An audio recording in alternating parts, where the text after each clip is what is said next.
ಶಾಮನೂರು ಶಿವಶಂಕರಪ್ಪನವರ ನಿಧನದ ವಾರ್ತೆ ತಮಗೂ ಕೂಡ ತಿಳಿದಿರುತ್ತೆ. ಒಬ್ಬ ಹಿರಿಯ ನಾಯಕರು, ತಮ್ಮ ಪಕ್ಷದವರು, ಶಾಸಕರು ಕೂಡ ಆಗಿದ್ರು, ಸಚಿವರಾಗಿ ಕೂಡ ಕೆಲಸ ಮಾಡಿದ್ರು, ಸುಮಾರು ವರ್ಷಗಳ ಕಾಲ ತಮ್ಮ ಪಕ್ಷದ ಕೋಶಾಧ್ಯಕ್ಷರಾಗಿ ಕೆಲಸ ಮಾಡಿದ್ರು. ಸರ್, ಏನ್ ಹೇಳ್ತೀರಾ ಸರ್ ಈ ಸಮಯದಲ್ಲಿ ಅವರ ಅಗಲಿಕೆಗೆ? ನೋಡಿ, ಅತ್ಯಂತ ಹಿರಿಯ ಜೀವಿ ಕಾಂಗ್ರೆಸ್ ಪಕ್ಷದಲ್ಲಿ. ಇವತ್ತು ಸನ್ಮಾನ್ಯ ಮಾಜಿ ಸಚಿವರು, ಶಾಸಕರು, ಇವು ಕೂಡ ಹಾಲಿ ಶಾಸಕರಾಗಿದ್ರು ಸನ್ಮಾನ್ಯ ಶಿವಶಂಕರಪ್ಪನವರು. ಒಬ್ಬ ಹಿರಿಯ ಜೀವಿ, ಅತ್ಯಂತ ಅನುಭವಿಸಿದ್ರು ಮತ್ತು ಹಿರಿಯ ಜೀವಿ.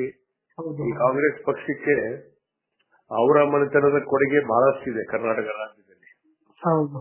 ಯಾಕಂದ್ರೆ ಅವರು ನಮ್ಮ ಕರ್ನಾಟಕ ಪ್ರದೇಶ ಕಾಂಗ್ರೆಸ್ ಸಮಿತಿಯ ಟ್ರೆಜರರ್ ಆಗಿ ಇವತ್ತು ಸುಮಾರು 40 ವರ್ಷ ಕೆಲಸ ಮಾಡಿದ್ದಾರೆ. ಅವ್ರ ನಿಸ್ವಾರ್ಥ ಸೇವೆಯಿಂದ ಈ ಕಾಂಗ್ರೆಸ್ ಪಕ್ಷವನ್ನ ಬೆಳೆಸೋದ್ರಲ್ಲಿ ಅವರು ಆ ಒಂದು ಹಿರಿಯ ಜೀವಿ ಕೂಡ ಅನ್ನೋ ಮಾತನ್ನು ನಾನು ಹೇಳಬೇಕಾಗುತ್ತೆ. ನಮಗೆಲ್ಲರಿಗೂ ಒಂದು ಮಾರ್ಗದರ್ಶಕರಾಗಿ ಅತ್ಯಂತ ಬಹಳ ಹತ್ತಿರದಿಂದ ಬಂದೆ ಅವ್ರನ್ನ ನಾನು ಅನೇಕ ಸಂದರ್ಭದಲ್ಲಿ ಒಬ್ಬ ಕುಟುಂಬದ ಸದಸ್ಯನಾಗಿ ನನ್ನ ಮಾತನ್ನು ಹೇಳಕ್ ಇಚ್ಛೆ ಪಡ್ತೇನೆ. ಯಾಕಂದ್ರೆ ನಮ್ಮನ್ನೆಲ್ಲ ಚಿಕ್ಕವರು ಅನ್ನೋ ಭಾವನೆ ಇಲ್ಲಾರ್ದೆ ನಾವು ಬಹಳ ಸಣ್ಣವರು ಅವ್ರ ವಯಸ್ಸಲ್ಲಿ ಚಿಕ್ಕವರಾದ್ರೂ ಕೂಡ ನಮಗೆ ಅನೇಕ ಮಾರ್ಗದರ್ಶನದ ಮಾತುಗಳನ್ನ, ನಮಗೆ ಪ್ರೋತ್ಸಾಹವನ್ನ ಕೊಟ್ಟು ಈ ರಾಜಕಾರಣದಲ್ಲಿ ನಾವು ಹೇಗಿರ್ಬೇಕು ಅನ್ನೋದನ್ನು ಕೂಡ ನಮಗೆ ಅನೇಕ ಸಂದರ್ಭದಲ್ಲಿ ನಮಗ ಬುದ್ಧಿ ಮಾತುಗಳನ್ನ ಹೇಳಿದಂತವ್ರು. ಬಹುತೇಕ ಅಂತ ಹಿರಿಯ ಜೀವಿಯನ್ನ ಕಳ್ಕೊಂಡಂತ ಕಾಂಗ್ರೆಸ್ ಪಕ್ಷ, ನಾನು ಒಬ್ಬನೇ ಅಲ್ಲ, ಇಡೀ ಕಾಂಗ್ರೆಸ್ ಪಕ್ಷವೇ ಇವತ್ತು ಬಡವಾಗಿದೆ ಅನ್ನೋ ಮಾತನ್ನು ಹೇಳಕ್ ಇಚ್ಛೆ ಪಡ್ತೇನೆ.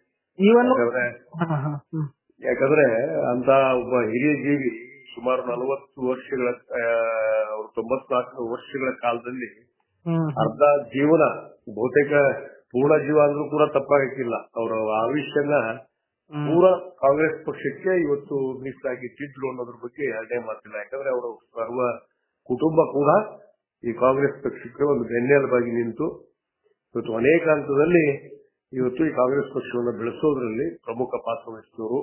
ಇವತ್ತು ನಿಜವಾಗ್ಲೂ ನಮ್ಗೆಲ್ಲರಿಗೂ ಅತ್ಯಂತ ನೋವಿನ ಸಂಗತಿ, ಬಹಳ ದುಃಖ ಆಗ್ತಾ ಇದೆ. ಯಾಕಂದ್ರೆ ಒಬ್ಬ ಹಿರಿಯ ಜೀವಿನ ನಮ್ಮ ಕಾಂಗ್ರೆಸ್ ಪಕ್ಷ ಇವತ್ತು ಕಳ್ಕೊಂಡಿದೆ. ಇವತ್ತು ನಾವೆಲ್ಲ ಅತ್ಯಂತ ದುಃಖದಿಂದ ಇವತ್ತು ಆ ಒಂದು ಅವರ ಆತ್ಮಕ್ಕೆ ಆ ಭಗವಂತ ಚಿರಶಾಂತಿಯನ್ನ ನೀಡಲಿ ಮತ್ತು ಆ ಕುಟುಂಬದವರಿಗೆ. ಯಾಕಂದ್ರೆ ಅಷ್ಟೊಂದು ದೊಡ್ಡ ಕುಟುಂಬ, ಇಡೀ ರಾಜ್ಯದಲ್ಲೇ ಒಂದು ಮಾದರಿ ಕುಟುಂಬ, ಒಂದು ಅತ್ಯಂತ ಒಂದು ಗೌರವಿತವಾದ ಕುಟುಂಬ. ಆ ಕುಟುಂಬಕ್ಕೆ ಆ ಸಹನೆ ಮಾಡುವಂತ ಶಕ್ತಿ ಆ ಭಗವಂತ ಕಲ್ಪಿಸಿಕೊಡ್ಲಿ ಅಂತ ಹೇಳಿ. ರಾಜಕೀಯವಾಗಿ ಕಾಶ್ಯಪ್ ಅವರ ಕುಟುಂಬ ಹೇಗೆ ಒಂದು ರೀತಿಯಾಗಿ ಹೆಸರು ಮಾಡಿತ್ತು, ಹಾಗೆ ಶಾಮನೂರ್ ಅವರ ಕುಟುಂಬ ಕೂಡ ಅಷ್ಟೇ. ಹಾಗೆ ತಮ್ಮ ಕುಟುಂಬದ ನಡುವಿನ ಒಂದು ಸ್ನೇಹ ಬಾಂಧವ್ಯ ಹೇಗಿತ್ತು ಅಂತ ಬಹಳ ಅನ್ಯೋನ್ಯವಾಗಿ ಅವರ ಕುಟುಂಬದ ಸದಸ್ಯರಾಗಿ ನಾನು ಮಾತಾಡ್ತಾ ಇದ್ದೀನಿ. ಯಾಕಂದ್ರೆ ನಮ್ಮ ತಂದೆಯವರ ಕಾಲದಿಂದ, ಯಾಕಂದ್ರೆ ನಮ್ಮ ತಂದೆಯವರು ಕೂಡ ಈ ರಾಜ್ಯದಲ್ಲಿ ಅನೇಕ ವರ್ಷ ಕಾಂಗ್ರೆಸ್ ಪಕ್ಷದಲ್ಲಿ ಗುರುತಿಸಿಕೊಂಡು ಇವತ್ತು ನಾವು ಕಾಂಗ್ರೆಸ್ ಪಕ್ಷದ ಒಂದು ಭದ್ರ ಬುನಾದಿಯಲ್ಲಿ ಇರುವಂತಹ ಒಂದು ಕುಟುಂಬ ಅದು ಶಾಮನೂರವರ ಕುಟುಂಬ. ಮತ್ತು ಅದರ ಜೊತೆಗೆ ಕಾಶ್ಯಪ್ನವರ ಕುಟುಂಬ ಕೂಡ ನಮ್ಮ ತಂದೆಯವರ ಆದಿಯಾಗಿ ನಮ್ಮ ತಾಯಿ ನಾನು ಕೂಡ ಕಾಂಗ್ರೆಸ್ ಪಕ್ಷದಲ್ಲೇ ಇವತ್ತು ಗಟ್ಟಿಯಾಗಿ ನಿಂತಿದ್ದೇವೆ. ಯಾಕಂದ್ರೆ ನಿಮಗ್ ಗೊತ್ತಿದೆ, ಲೋಕಾರೂಢಿಕಲ್ಲ ಏನು ಈ ರಾಜ್ಯದಲ್ಲಿ ಬಹುಸಂಖ್ಯಾತರಾದಂತ ನಮ್ಮ ಲಿಂಗಾಯತ ಸಮುದಾಯ, ವೀರಶೈವ ಲಿಂಗಾಯತ. ಆ ವೀರಶೈವ ಲಿಂಗಾಯತಕ್ಕೆ ಒಂದು ಆಧಾರ ಸ್ತಂಭ ಆಗಿದಂತವ್ರು ಈ ರಾಜ್ಯದಲ್ಲಿ ಯಾರಾದ್ರೂ ಇದ್ರೆ ಅದು ಸನ್ಮಾನ್ಯ ಶಿವಶಂಕರಪ್ಪ, ನಮ್ಮ ಶಾಮನೂರು ಶಿವಶಂಕರಪ್ಪನವರು. ಶಾಮನೂರು ಶಿವಶಂಕರಪ್ಪನವರು ಈ ಒಂದು ಏನು ವೀರಶೈವ, ಅಖಿಲ ಭಾರತ ವೀರಶೈವ ಲಿಂಗಾಯತ ಏನು ಒಂದು ಮಹಾಸಭಾದ ಗೌರವ ಅಧ್ಯಕ್ಷರು ಕೂಡ ಅವರೇ. ಆ ಅಧ್ಯಕ್ಷ ಸ್ಥಾನವನ್ನು ವಹಿಸಿದ್ದಕ್ಕೆ ಇವತ್ತು ನಾವೆಲ್ಲ ಲಿಂಗಾಯತರು ಇವತ್ತು ಒಗ್ಗಟ್ಟಾಗಿರೋದಕ್ಕೂ ಕೂಡ ಸಾಧ್ಯ ಆಯ್ತು ಅನ್ನೋ ಮಾತನ್ನು ಕೂಡ ಹೇಳ್ತೀನಿ. ಯಾಕಂದ್ರೆ ನಮ್ಮ ತಂದೆಯವರು ಒಂದು ಸಮುದಾಯದಲ್ಲಿ ಗುರುತಿಸಿಕೊಂಡ್ರೆ ಎಲ್ಲರೂ ಕೂಡ ವೀರಶೈವರು ಲಿಂಗಾಯತರು ಅನ್ನೋ ಭಾವನೆಯನ್ನ ಇವತ್ತು ಒಗ್ಗಟ್ಟಾಗಿ ತೆಗೆದುಕೊಂಡು ಹೋದಂತ ಒಂದು ಕುಟುಂಬ, ಒಬ್ಬ ಹಿರಿಯ ಜೀವಿ ಅದು ಶಾಮನೂರು ಶಿವಶಂಕರಪ್ಪನವರು. ಇವತ್ತು ಅಗಲಿದ್ದು ಎಲ್ಲರಿಗೂ ಕೂಡ ಇವತ್ತು ವೀರಶೈವ, ಅಖಂಡ ವೀರಶೈವ ಲಿಂಗಾಯತರಿಗೆ ಇವತ್ತು ನಿಜವಾಗ್ಲೂ ಹೆಚ್ಚಿನ ಒಂದು ದುಃಖದ ಸಂಗತಿ. ಬಹುತೇಕ ಎಲ್ಲರೂ ಆ ಸ್ಥಾನೆಯನ್ನು ಮಾಡುವಂತ ಶಕ್ತಿ ಆ ಭಗವಂತ ಕೊಡ್ತಾರೆ ಅನ್ನೋದು ಭರವಸೆಯೊಂದಿಗೆ ಆ ಹಿರಿಯ ಜೀವಿಗೆ ಮತ್ತೊಮ್ಮೆ ನಾನು ಆತ್ಮಕ. ಯಾವಾಗ ಭೇಟಿಯಾಗಿದ್ರು ಸರ್ ಕೊನೆಯ ಬಾರಿ ಅವ್ರನ್ನ? ಕೊನೆಯದ್ದು ನಾನು ಮೊನ್ನೆ ಅವರು ಆಸ್ಪತ್ರೆಯಲ್ಲಿದ್ದಾಗ ಕೂಡ ಹೋಗಿದ್ದೆ, ಭೇಟಿಯಾಗಿದ್ದೆ. ಅದಕ್ಕಿಂತ ಪೂರ್ವದಲ್ಲಿ ನಾನು ಮನೆಗೆ ಹೋಗಿದ್ದೆ. ಏನು ಈ ನಮ್ಮ ದಾವಣಗೆರೆಯಲ್ಲಿ ನಮ್ಮ ಪಂಚಪೀಠಾಧೀಶ್ವರರು ಬಂದಿದ್ರು. ಅಖಿಲ ಭಾರತ ಏನು ಇವತ್ತು ವೀರಶೈವ ಲಿಂಗಾಯತ ಮಹಾಸಭೆ ಅಂತ ಒಂದು ಧಾರ್ಮಿಕ ಸಭೆಯನ್ನು ಹಮ್ಮಿಕೊಂಡಿದ್ವಿ ನಾವು ಎಲ್ಲ ನಮ್ಮ ವೀರಶೈವ ಮಠಾಧೀಶರನ್ನೆಲ್ಲರನ್ನು ಸೇರಿಸಿಕೊಂಡು.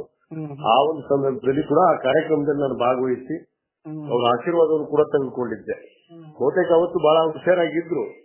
ಸ್ವಲ್ಪ ದಿವಸ ನಂತರ ಅವರ ಆರೋಗ್ಯದಲ್ಲಿ ಸ್ವಲ್ಪ ವ್ಯತ್ಯಾಸ ಆಗ್ತದೆ. ಯಾಕಂದ್ರೆ 94 ವಯಸ್ಸು. ಆ ವಯಸ್ಸು ಬೇರೆ ಕಾರಣ ಇದೆ. ಆದ್ರೂ ಕೂಡ ಇನ್ನೂ ಇರಬೇಕಾಗಿತ್ತು. ನಾವೆಲ್ಲ ಅನ್ಕೊಂಡಿದ್ದು ಅವರು 100 ವರ್ಷಗಳ ಕಾಲ ಬಾಳೇ ಮಾಡ್ತಾರೆ ಈ ರಾಜ್ಯದಲ್ಲಿ. ನಮ್ಮ ಒಬ್ಬ ಸಮುದಾಯದ ಒಬ್ಬ ಮುಖಂಡರು 100 ವರ್ಷ ಕಾಲ ಬಾಳ್ತಾರೆ ಅನ್ನೋದು ಹೆಮ್ಮೆಯನ್ನ ಕಾಣಬೇಕು ಅಂತ ನಾವೆಲ್ಲ ಕನಸ್ಕೊಂಡಿದ್ವಿ. ಅದರ ಅನಿವಾರ್ಯ ವಿಧಿವಶ ಅದು ಭಗವಂತನೇ ಇಚ್ಛೆ. ಅದಕ್ಕೆ ನಾವು ಎಲ್ಲರೂ ಅವರ ಆತ್ಮಕಷ್ಟರ ಶಾಂತಿಯನ್ನು ಸಿಗಲಿ ಅಂತ ಹೇಳಿ ಮತ್ತೊಂದು ಪ್ರಾರ್ಥನೆ ಮಾಡ್ತೀನಿ. ಅಂತಿಮ ದರ್ಶನಕ್ಕೆ ಹೋಗ್ತೀರಾ ಸರ್? ಖಂಡಿತ ನಾನು ನಾಳೆ ಹೋಗ್ತಾ ಇದ್ದೀನಿ. ನಾಳೆ ಎಲ್ಲ ಅಂತಿಮ ದರ್ಶನವನ್ನು ಮಾಡ್ಕೋತೀನಿ. ಸರಿ ಸರ್, ಥ್ಯಾಂಕ್ ಯು. ವಿಶ್ವವಾಣಿಯೊಂದಿಗೆ ಧನ್ಯವಾದಗಳು. Thank you.